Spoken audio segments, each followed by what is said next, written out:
For the closer Luke came to the Emperor, the mere anythings he feared would happen. A black storm raged inside him. He wanted to kill the Emperor, but then what? Confront Vader? What would his father do? And what if Luke faced his father first, faced him and destroyed him? The thought was at once repugnant and compelling. For the first time, Luke had a brief, murky image of himself standing on his father's body,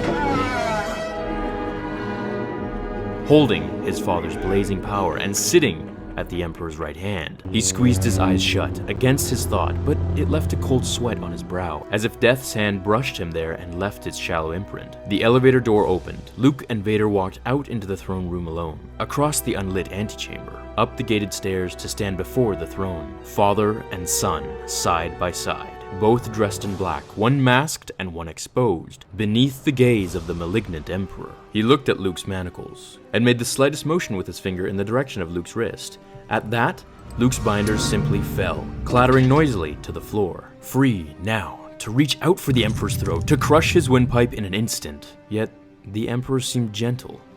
Had he not just let Luke free?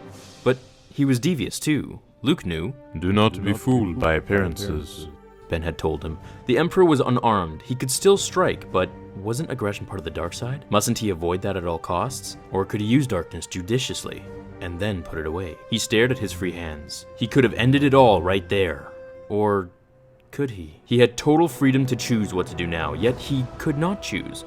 Choice, the double-edged sword. He could kill the Emperor, he could succumb to the Emperor's arguments, he could kill Vader, and then he could even become Vader. Again, this thought laughed at him like a broken clown until he pushed it back into a black corner of his brain. The Emperor sat before him, smiling.